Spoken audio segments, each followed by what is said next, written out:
So yun mga kauban, yun diham. So yun, morning. So yun, alam niyo po ba kung saan lugar to mga kauban yung pinapasok ko? Ha?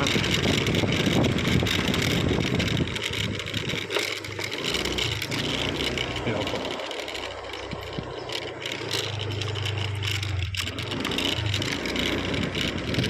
Oh, yun. Malit na iskinita. Pag malaking sasakyan dito, bigayan, hindi pwedeng magsalubungan.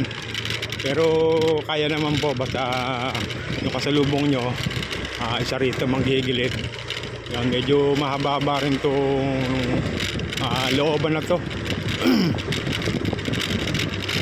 Makikita ko sa inyo yung paglabas natin dito kung saan ito mga kauban. Galing po kasi tayo sa may dulo. Pinuntahan po tayo ron.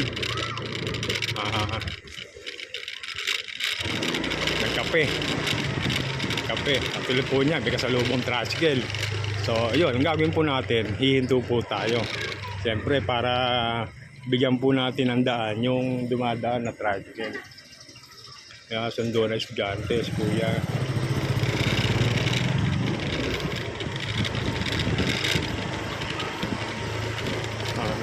Tapos ito may e-trike, saka single, kasyang-kasya. Dito makakita rito yung mga bata, galapasan na, hapon na kasi. Medyo malamig na yung panahon. So yan, nakakita nyo po mga kauban, no? Ilog. Tapos to, Santa Catalina de Alexandra. Yan, may bisita rito. Ito, ilog ng Dali. Pag diniretso po yan sa may kabayanan ng ilog ng Wawa.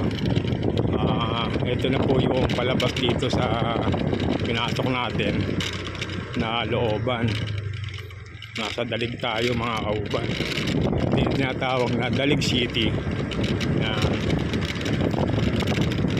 So yun, sa mga followers ko, maraming salamat. Sa mga hindi pa ako nakapag-follow sa page ko, yun, follow na kayo. So yun, may channel din tayo sa YouTube, Ariel Kauban TV.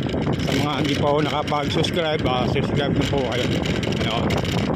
At maraming salamat sa pagtangkilik sa aking mga vlog, sa aking page.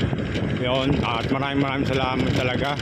So yun, maraming pumapasok na followers. Tapos marami pong nag-PM sa atin, nagte-text, humingi ng tulong. So yun, di natin mapagbigyan.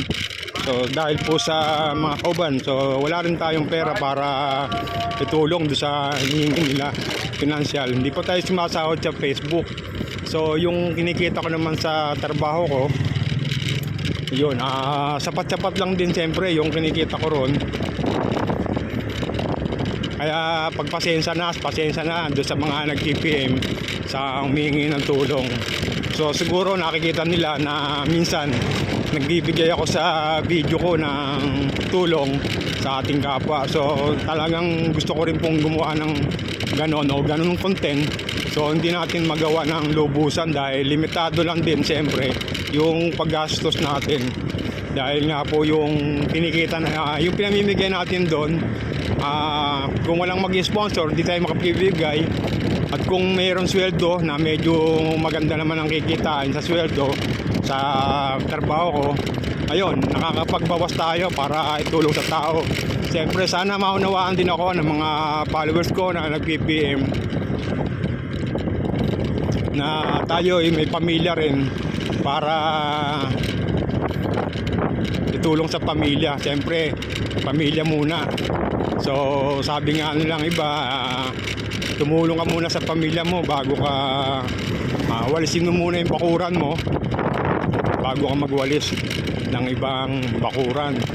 Yun, di ba? Kaya siyempre may asawa, may anak din po ako, may bahay na inuwian na kailangan din po ng panggastos. Kaya pasensya na ho talaga doon sa mga followers na nag-PPM na humingi ng tulong, nagpapadala ng number ng GCash na hindi ko mapagbigyan kasi kailangan ko rin po ng pera. Yon. Pag tayo naman po ay may pera dito na maganda at kumita ng maganda at naka-jackpot, nagbabahagi po tayo sa iba. So yung iba nga pong hindi ko na po na ipapakita sa video. Siyempre kasi manit lang naman po yun. Yung tinutulong natin sa kapwa, hindi na natin na ipapakita sa video natin. So yun, ito pauwi na po tayo. Andito tayo sa kabaan pa rin nung dalig sa Balagtas. So yung mga nasasalubong natin karamihan mga i-try, yung mga sumundo sa eskwela. So ito palabas po ng dalig sa may tulay. So yung wala tayong balita ron sa nabidyoan ko doon sa ginagawang kalsada. Hindi ko pa ho alam kung bukas na yon o sarado pa. So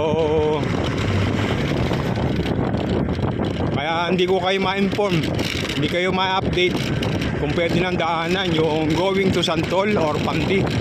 So kasi nga hindi po tayo napunta ron, pero galing po tayo doon sa dalig din, pero hindi tayo maabot doon sa ginagawang kalsada. Yun, siguro hanggang dito na lang. Ayan, bye bye, God bless, ingat po tayong lahat. Yan.